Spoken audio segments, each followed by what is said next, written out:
और सबसे पहले बात करेंगे अंतर्राष्ट्रीय योगा दिवस की। देश से लेकर विदेश तक अंतर्राष्ट्रीय योग दिवस मनाया जा रहा है और इस बार अंतर्राष्ट्रीय योग दिवस का थीम योगा फॉर ह्यूमैनिटी रखा गया। देखिए 1 मिनट में ये पूरी खबर। दुनिया भर में अंतर्राष्ट्रीय योग दिवस मनाया जा रहा है। भारत ही नहीं, अमेरिका, कनाडा, ब्रिटेन समेत तमाम देशों में आज योग पर कई कार्यक्रम हुए हैं। 8वें अंतर्राष्ट्रीय योग दिवस के मौके पर पीएम मोदी मैसूर पैलेस में योग करने पहुंचे। इसके साथ ही देश भर के अलग अलग राज्यों में योग दिवस का आयोजन हुआ। हर बार पीएम मोदी ने अलग लोकेशन और अलग थीम चुनी है। इस बार अंतर्राष्ट्रीय योग दिवस की थीम योगा फॉर ह्यूमैनिटी है। आयुष मंत्रालय के मुताबिक इस थीम को रखने का मकसद कोविड के दौरान जिन लोगों को शारीरिक और मानसिक तनाव का सामना करना पड़ा, उन्हें आराम देना है। बता दें, पहला अंतर्राष्ट्रीय योग दिवस साल 2015 में 21 जून को मनाया गया था, जिसका नेतृत्व भारत ने किया था। 35,000 से ज्यादा लोगों ने दिल्ली के राजपथ पर योगासन किया था, जिसमें 84 देशों के प्रतिनिधि शामिल थे। ये event Guinness book of world record में दर्ज है। साल 2021 में कोविड की दूसरी लहर की वजह से कोई सार्वजनिक योग कार्यक्रम नहीं हुआ था।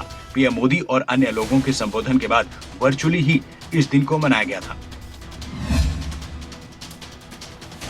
अंतर्राष्ट्रीय योग दिवस से आज और इसकी धूम न सिर्फ देश में बल्कि विदेशों में भी देखी जा रही है। आपको बता दें कि भारत के गुरुओं की वजह से ये संपन्न हो पाया है कि योग की महत्वता को न सिर्फ देश के लोग बल्कि विदेशों में भी काफी ज्यादा प्रचलन में लाया जा रहा है। और चलिए अब हम रुक करेंगे अगली खबर का। भारत समेत दुनिया भर में आज 8वां अंतर्राष्ट्रीय योगा दिवस मनाया जा रहा है। पीएम मोदी कर्नाटक के मैसूर पैलेस ग्राउंड में योग दिवस मनाने पहुंचे। उन्होंने करीब 15,000 लोगों के साथ योग किया। दुनिया भर में 8वां अंतर्राष्ट्रीय योग दिवस मनाया गया। प्रधानमंत्री नरेंद्र मोदी ने भारतवासियों से इसे सफल बनाने की अपील की।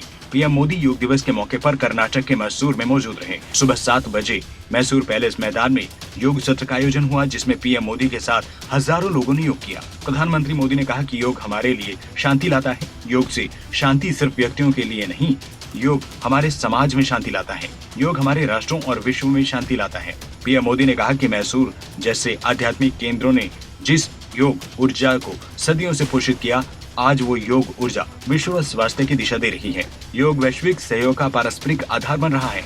पीएम मोदी ने कहा कि देश आजादी की 75वीं सालगिरह मना रहा है। ऐसे में देश 75 ऐतिहासिक केंद्रों पर एक साथ योग कर रहा है। बता दें कि पीएम मोदी ने 2014 में प्रधानमंत्री बनने के बाद साल में एक दिन योग के नाम करने के लिए संयुक्त राष्ट्र के सामने अंतर्राष्ट्रीय योग दिवस घोषित करने का प्रस्ताव रखा था, जिसे स्वीकार किया गया था।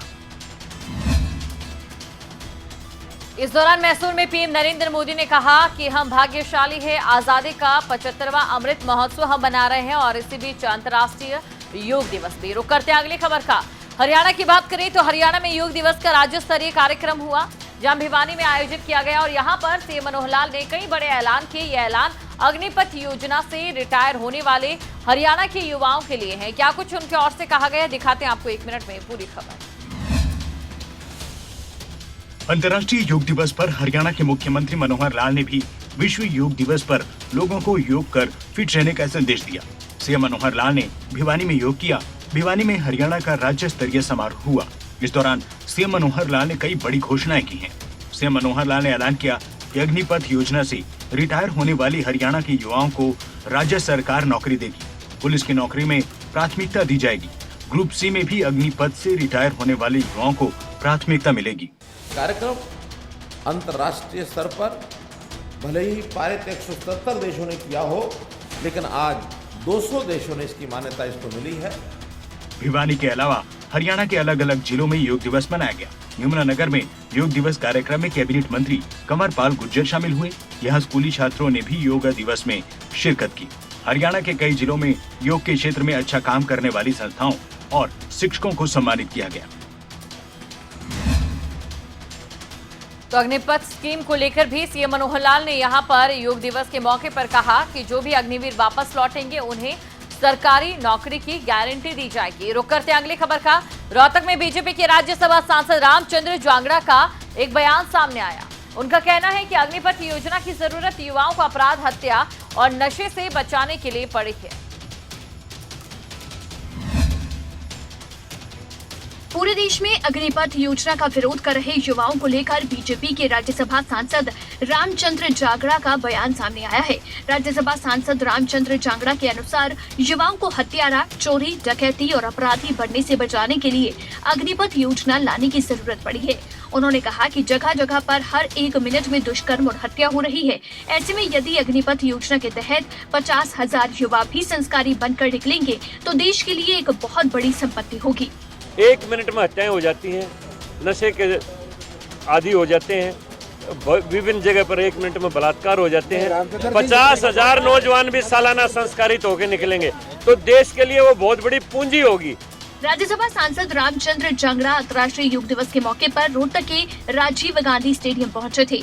इसी दौरान उन्होंने जहां अंतर्राष्ट्रीय योग दिवस की शुभकामनाएं दी तो वहीं अग्निपथ योजना पर भी बयान दिया।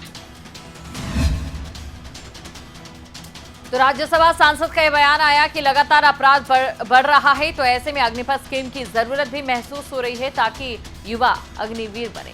रुक करते अगली खबर का। अग्निपथ योजना के विरोध के बीच पीएम मोदी से तीनों सेना प्रमुखों की मुलाकात आज हो सकती है। तीनों सेना प्रमुख अग्निपथ योजना को लेकर पीएम मोदी पूरी जानकारी देने के साथ इसे लागू करने की योजना के बारे में भी चर्चा कर सकते हैं। अग्निपथ योजना के देश भर में विरोध के बीच आज तीनों सेना प्रमुख पीएम मोदी से मुलाकात कर सकते हैं। प्रधानमंत्री मोदी से अलग अलग मुलाकात कर तीनों सेना प्रमुख अग्निपथ योजना के साथ साथ इसके लागू करने में अपनी योजना के बारे में जानकारी दे सकते हैं। नई सैन्य भर्ती योजना के खिलाफ कई राज्यों में व्यापक विरोध के बीच बैठकों की योजना बनाई जा रही है। पता चला है कि तीनों सेना प्रमुख प्रधानमंत्री को योजना के लागू होने के विभिन्न पहलुओं से अवगत करवाएंगे।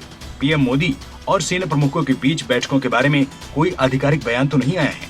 14 जून को नए सैन्य भर्ती मॉडल की घोषणा के बाद देश के कई राज्यों में हिंसक विरोध प्रदर्शन हुए हैं। अग्निपथ योजना में 17.5 साल से 23 साल की आयु के बीच युवाओं को केवल 4 साल के लिए भर्ती का प्रावधान है, जिसमें 25% को 15 साल तक बनाए रखने का प्रावधान भी है। नई योजना के तहत भर्ती होने वाले कर्मचारियों को अग्निवीर के रूप में पहचाना जाएगा। कई विपक्षी दलों के साथ साथ सैन्य दिग्गजों ने 75% रंगरूटों के 4 साल के कार्यकाल पर सवाल उठाते हुए योजना की आलोचना की है। सरकार इस योजना का पुरजोर बचाव कर रही है। तो एक तरफ विपक्ष की ओर से, युवाओं की ओर से अग्निपथ स्कीम को लेकर लगातार विरोध प्रदर्शन किए जा रहे हैं और इसी बीच पीएम नरेंद्र मोदी की तीनों सेना प्रमुखों से ये मुलाकात रहने वाली है, जिस पर चर्चा की जाएगी। देखना होगा क्या कुछ इस मुलाकात में रहता है। रुक करेंगे अगली खबर का। अग्निपथ योजना के विरोध में फतेहाबाद में युवाओं ने प्रदर्शन किया। प्रदर्शन के दौरान सड़कों पर लंबा जाम लग गया, जिससे वाहन चालकों को सबसे ज्यादा परेशानी का सामना करना पड़ा।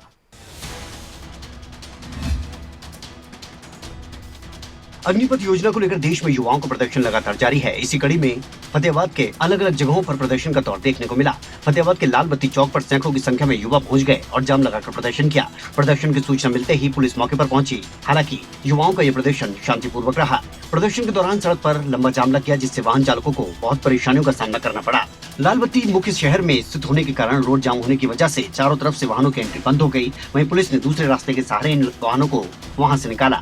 युवाओं का कहना है कि सरकार ने जो योजना शुरू की है ये बिल्कुल ठीक नहीं है। ऐसे में जब तक अग्निपथ योजना को वापस नहीं लिया जाता तब तक उनका धरना प्रदर्शन जारी रहेगा। युवाओं ने अर्धनग्न होकर प्रदर्शन करते हुए कहा कि पिछले 2 सालों से वो सेना की कोई भी भर्ती न निकाले जाने से परेशान हैं और अब एक नई योजना शुरू कर दी है।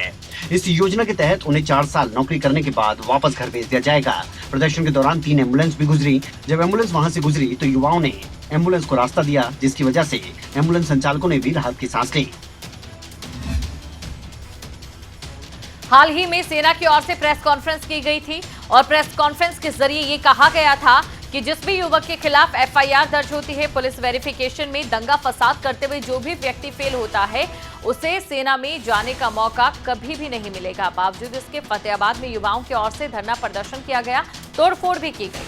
रुक करते अगली खबर का। हरियाणा के मुख्यमंत्री मनोहर लाल ने अग्निवीरों के लिए बड़ा ऐलान करते हुए कहा कि 4 साल बाद लौटने पर उन्हें हरियाणा में नौकरी दी जाएगी। हालांकि अभय चौटाला ने इस पर निशाना भी साधा है। क्या कुछ उनकी ओर से कहा गया है, दिखाते हैं आपको 1 मिनट में ये पूरी खबर।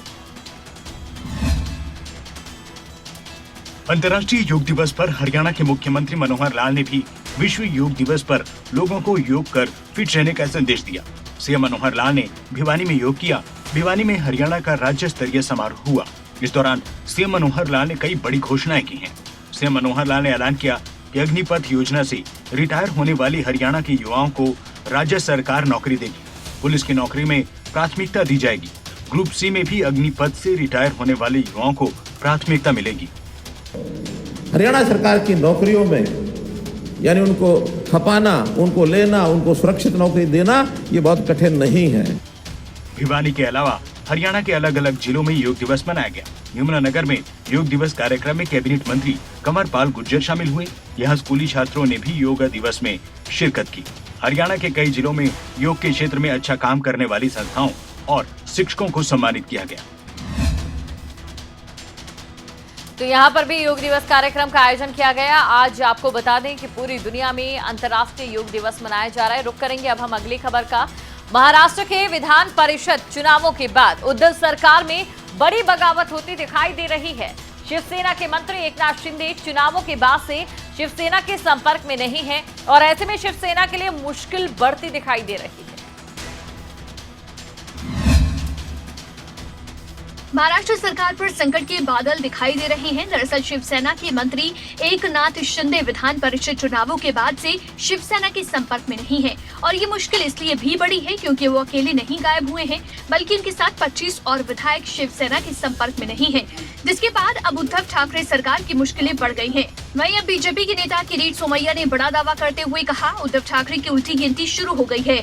वहीं सियासी हलचल के बाद उद्धव ठाकरे ने आपात बैठक बुलाई है। माना ये जा रहा है कि वो विधान परिषद चुनावों के नतीजों से नाराज हैं। साथ ही एकनाथ शिंदे समेत 25 विधायकों के गायब होने पर उद्धव चर्चा करेंगे। जानकारी के मुताबिक एकनाथ शिंदे के बाद पालघर से विधायक श्रीनिवास वनगा, अलीबाग के विधायक महेंद्र दलवी, भिवंडी ग्रामीण के विधायक शांताराम मोरे समेत 25 विधायक हैं। बनाने की देखिए, मैं एकनाथ शिंदे जी को पहचानता हूँ।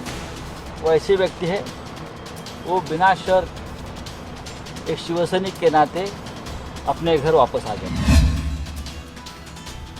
तो शिवसेना की मुश्किलें बढ़ती नजर आ रही है। वहीं बीजेपी की ओर से लगातार बयान ये दिए जा रहे हैं कि शिवसेना के लिए मुश्किलें खड़े होने वाली है। रुक करते हैं अगली खबर का। नेशनल हेराल्ड अखबार से जुड़े मनी लॉन्ड्रिंग केस में कांग्रेस नेता राहुल गांधी से आज फिर ईडी पूछताछ करने वाली है। अब तक बीते एक हफ्ते के दौरान राहुल गांधी से 42 घंटों की पूछताछ हो चुकी है। देखिए 1 मिनट में ये पूरी खबर। ईडी ने नेशनल हेराल्ड केस में पूछताछ के लिए राहुल गांधी को आज फिर से बुलाया है। सोमवार को राहुल से करीब 12 घंटे की पूछताछ की गई। देर रात 12 बजे ईडी ऑफिस से राहुल गांधी बाहर निकले। इस मामले में ईडी कांग्रेस के अंतरिम अध्यक्ष सोनिया गांधी से 23 जून को पूछताछ करेगी। राहुल से ईडी की टीम बीते हफ्ते सोमवार से बुधवार तक करीब 3 दिन में 30 घंटे तक पूछताछ कर चुकी है। 4 दिन में राहुल गांधी से 42 घंटे पूछताछ हो चुकी है। शुक्रवार को भी उन्हें ईडी के सामने पेश होना था, लेकिन सोनिया गांधी की सेहत का हवाला देकर उन्होंने सोमवार तक की मोहलत मांगी थी। पहले हुई पूछताछ में ईडी अधिकारी राहुल के जवाबों से असंतुष्ट नजर आए। राहुल गांधी ने कहा है, लगता है यहाँ रोज आना पड़ेगा क्योंकि पूछताछ लंबी चलेगी।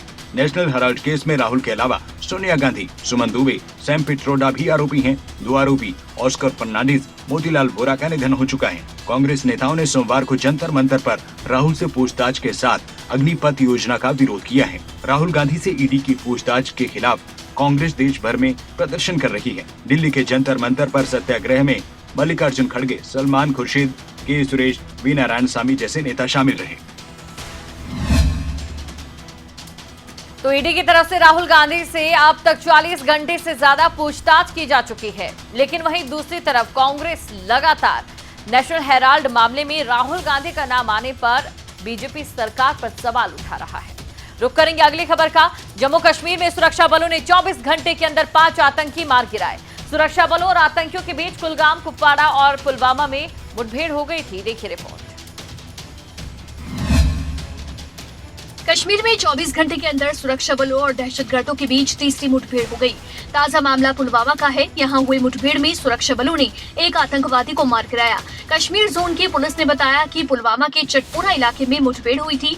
कश्मीर जोन की पुलिस ने बताया कि इलाके में सर्च अभियान जारी है।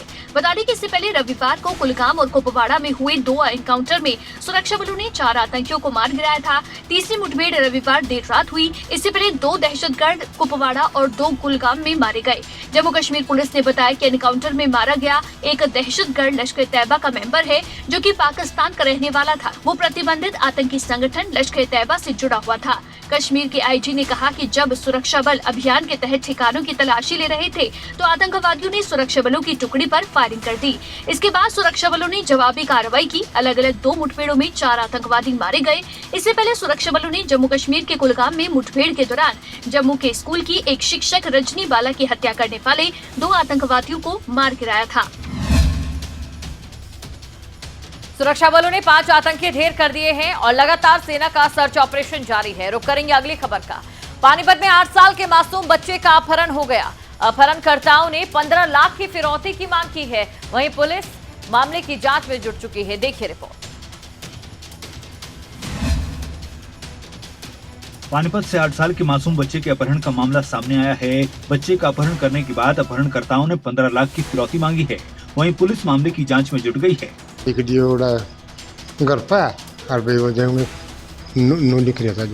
देखिए 15 लाख रुपए की फिरौती परिवार से मांगी गई है। एक कागज का टुकड़ा घर पर फेंका गया रौनक के। तो परिवार के लोग परेशान हैं। पुलिस पूरी तरह से गांव की चेकिंग करी है कि कहीं पर रौनक जो है सुरक्षित घर वापस लौटे। जिसके और परिवार के कुछ और सदस्य हैं। क्या कहना चाहोगे, किस वक्त चिट्ठी मिली और कैसे पता लगा? 2:30 बजे मिली चिट्ठी जी।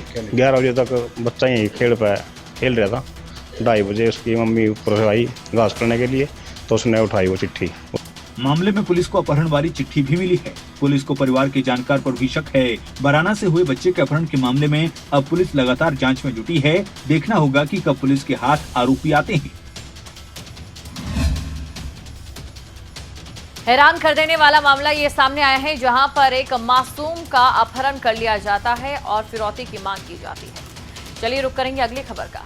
राज्यसभा चुनावों में कांग्रेस को मिली हार के बाद से बयानबाजी का दौर जारी है और इसी बीच कांग्रेस आलाकमान को एक रिपोर्ट भी सौंपी गई, जिसमें राज्यसभा चुनाव में हुई क्रॉस वोटिंग को लेकर जिक्र किया गया। आखिर इस रिपोर्ट में और क्या कुछ कहा गया, दिखाते 1 मिनट की इस पूरी खबर में।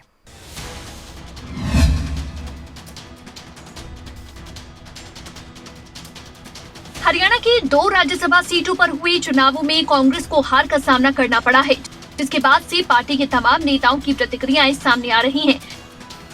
राज्यसभा सांसद दीपेंद्र हुड्डा ने हरियाणा राज्यसभा चुनाव को लेकर कहा कि कांग्रेस आलाकमान को एक रिपोर्ट सौंपी गई है, जिसमें क्रॉस वोटिंग किए जाने का जिक्र है, साथ ही वोट रद्द किए जाने की बात कही गई है।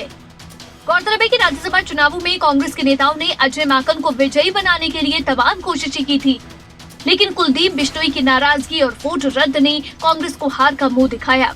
वहीं चुनावों के परिणाम सामने आने के बाद से सत्ता पक्ष के नेताओं ने फिर से कांग्रेस पार्टी में फूट होने की बात कही। फिलहाल कांग्रेस हाईकमान से लेकर हरियाणा कांग्रेस के तमाम नेता इस बात को लेकर चिंतित है कि आखिरकार किस नेता का वोट रद्द हुआ है, ताकि उसके खिलाफ सख्त कार्रवाई की जाए।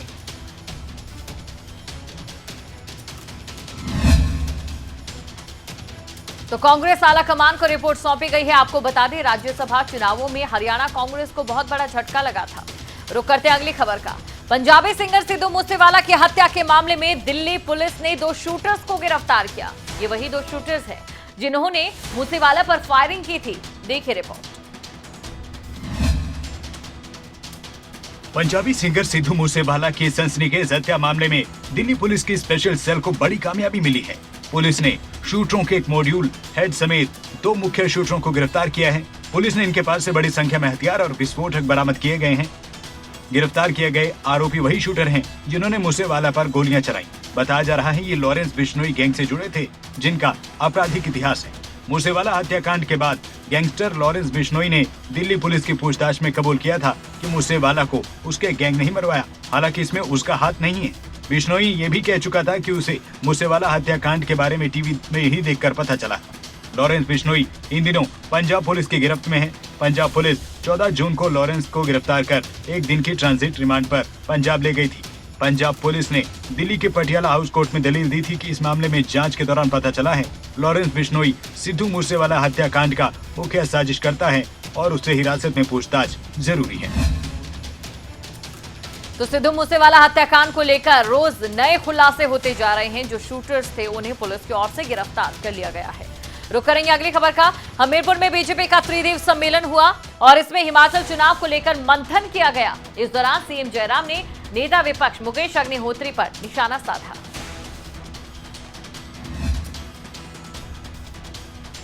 हमीरपुर संसदीय सीट का बीजेपी त्रिदिवसीय सम्मेलन का आयोजन दोसड़का पुलिस ग्राउंड में किया गया। बतौर मुख्य अतिथि केंद्रीय शिक्षा विकास कौशल मंत्री धर्मेंद्र प्रधान ने इसमें शिरकत की। इस मौके पर मुख्यमंत्री जयराम ठाकुर, केंद्रीय सूचना प्रसारण एवं खेल मंत्री अनुराग ठाकुर, हिमाचल बीजेपी के अध्यक्ष सुरेश कश्यप, पूर्व मुख्यमंत्री प्रेम कुमार धूमल समेत बीजेपी के कई नेता मौजूद रहे। त्रिदिवसीय सम्मेलन हमीरपुर संसदीय क्षेत्र के 17 विधानसभा क्षेत्रों के बूथ पालक, बूथ अध्यक्ष और बूथ पोलिंग एजेंट के 6000 कार्यकर्ताओं ने इसमें हिस्सा लिया। हमीरपुर सीट के 17 विधानसभा क्षेत्रों के कार्यकर्ता इस त्रिदिवसीय सम्मेलन में भाग ले रहे हैं। चुनावी साल में हमीरपुर संसदीय सीट का ये पहला बड़ा सम्मेलन आयोजित हुआ। मुख्यमंत्री जयराम ठाकुर ने इस दौरान नेता विपक्ष मुकेश अग्निहोत्री पर निशाना साधा। सीएम जयराम ठाकुर ने कहा कि मुकेश अग्निहोत्री कांग्रेस में निराशा के चलते बौखलाहट में हैं। वो सार्वजनिक मंच से तू तड़ाक की भाषा का इस्तेमाल करते हैं। कांग्रेस हाशिए पर है और नेता प्रतिपक्ष परेशानी की वजह से बौखलाहट में। बीजेपी की ओर से लगातार हिमाचल चुनाव को लेकर मंथन किया जा रहा है। हिमाचल प्रदेश में इस साल विधानसभा के चुनाव होने जा रहे हैं, जिसे लेकर बीजेपी अपनी पूरी तैयारी में जुटी है। रुक करेंगे अगली खबर का, क्योंकि इस साल आखिर में विधानसभा चुनाव है हिमाचल प्रदेश में। तो ऐसे में चुनाव को लेकर कांग्रेस भी एक्शन मोड में आ चुकी है। अगले कुछ महीनों का रोड मैप हिमाचल कांग्रेस ने तैयार कर दिया है। हिमाचल कांग्रेस की राजीव भवन शिमला में मैराथन बैठकें हुई हैं। कांग्रेस के महासचिव और हिमाचल प्रभारी राजीव शुक्ला हाईकमान द्वारा गठित 8 कमेटियों के साथ बैठकों में संगठन के काम की समीक्षा करने पहुंचे। इस दौरान सभी कमेटी चेयरमैन बीते 1 महीने के दौरान किए गए विभिन्न कामों की रिपोर्ट प्रदेश प्रभारी को सौंप रहे हैं। बैठकों में आगामी विधानसभा चुनाव को लेकर रणनीति बनाई गई। प्रदेश प्रभारी के साथ हुई बैठक में कांग्रेस ने अगले 5 से 6 महीने का रोडमैप तैयार किया। इस दौरान सभी कमेटी को अगले 1 महीने में टास्क दिए गए, जिस पर कमेटी को काम करना है। बता दें, कांग्रेस हाईकमान में अप्रैल के आखिरी हफ्ते में प्रदेश में चुनाव प्रचार समिति, election manifesto committee, campaign committee, चुनाव प्रबंधन समिति, समन्वय कमेटी, प्रचार प्रसार कमेटी जैसी कई कमेटियों का गठन किया है। सभी कमेटी को हाईकमान ने टारगेट दिया है। सभी कमेटियां अपने अपने स्तर पर प्रचार को धार देने में जुटी हैं। हिमाचल में इस साल के आखिर में चुनाव हैं और कांग्रेस इस पर एक्टिव हो चुकी है।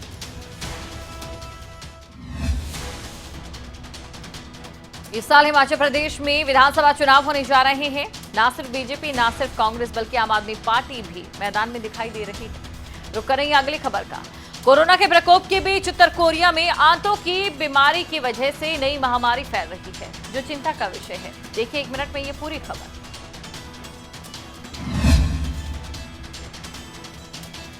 कोरोना के प्रकोप के बीच उत्तर कोरिया में आंतों की बीमारी की वजह से एक नई महामारी फैल रही है। उत्तर कोरिया ने आंतों की बीमारी के प्रकोप से जूझ रहे प्रांत में चिकित्सा दल और महामारी विज्ञान जांचकर्ताओं को भेजा। उत्तर कोरिया ने इस नई बीमारी को एक्यूट एंट्रिक महामारी का नाम दिया। फिलहाल इस बीमारी से पीड़ित कम से कम 800 परिवारों को अब तक दक्षिण होंगवांगे प्रांत में सहायता मुहैया करवाई गई। दक्षिण कोरियाई अधिकारियों का ये कहना है कि ये हैजा या फिर टाइफाइड हो सकता है। नया प्रकोप पहली बार गुरुवार को रिपोर्ट किया गया। सभी निवासियों के लिए गहन जांच और बच्चों और बुजुर्गों जैसे कमजोर लोगों के लिए विशेष उपचार और निगरानी सहित विस्तृत रोकथाम के प्रयास किए गए। समाचार एजेंसी ने कहा कि राष्ट्रीय rapid diagnosis and treatment team स्थानीय स्वास्थ्य अधिकारियों के साथ काम कर रही है और ये सुनिश्चित करने के उपाय किए जा रहे हैं कि प्रमुख कृषि क्षेत्र बाधित ना हो। इसी के साथ रिपोर्ट में कहा गया कि पीने और घरेलू पानी की सुरक्षा सुनिश्चित करने के लिए सीवरेज और अन्य कचरे सहित कीटाणु शोधन कार्य किया जा रहा है। अब ऐसे में उत्तर कोरिया के लिए मुश्किलें दोगुनी हो रही है, क्योंकि उत्तर कोरिया के स्वास्थ्य क्षेत्र की बात करें तो वो पहले ही पिछड़ा हुआ है। रुक करते हैं अगली खबर का। बात हम करेंगे फ्रांस की। फ्रांस में सियासत गर्मा गई है। फ्रांस के राष्ट्रपति एमैनुअल मैक्रों ने अब संसद में अपना बहुमत खो दिया है। देखिए, फ्रांस के राष्ट्रपति एमैनुअल मैक्रों ने रविवार को संसद में अपना बहुमत खो दिया। इसके बाद से वहां पर सियासत गरमाई हुई है। बता दें कि हाल ही में हुए चुनावों में फ्रांस के राष्ट्रपति मैक्रों और धुर दक्षिणपंथी नेता ली पेन के बीच कांटे की टक्कर हुई, लेकिन एमैनुअल मैक्रों ने ये बाजी जीत ली थी। संसद में बहुमत खोने के बाद एमनुएल मैक्रोन अपनी कुर्सी बचाने के लिए एक नए गठबंधन को सोचने पर मजबूर हो गए हैं। मैक्रोन राष्ट्रपति चुनाव में जीत के बाद अपने सहयोगियों के साथ अगली नेशनल असेंबली में सबसे बड़ी पार्टी बनाने की राह पर थे, लेकिन हालिया घटनाक्रमों को देखते हुए उनके समर्थन में 200 से लेकर 260 सीटों का ही समर्थन है, जो कि बहुमत के 289 सीटों से कम है। इन सब के बीच सरकारी प्रवक्ता ओलिविया ग्रेगायरी ने ये बयान दिया कि बेशक ये पहली बार है जो कि निराशाजनक है, हम अपेक्षा से कम है। गौरतलब है कि हाल ही में हुए राष्ट्रपति चुनाव में महंगाई, रूस का यूक्रेन पर हमला और इस्लाम का बड़ा मुद्दा राष्ट्र में बनकर उभरे थे। मैक्रोन ने देश की जनता से कई सारे चुनावी वादे किए। तो एमनुएल मैक्रों के कई ऐसे फैसले थे जो जनता को नागवार गुजरे और कुछ जनप्रतिनिधियों को भी, और जिस वजह से उन्हें अपना बहुमत खोना पड़ा। कुल मिलाकर 1 मिनट पूरी रिपोर्ट में तमाम खबरों के बारे में आपने जाना। मुझे दें इजाजत, बने रहें आप खबरें अभी तक के साथ। नमस्कार।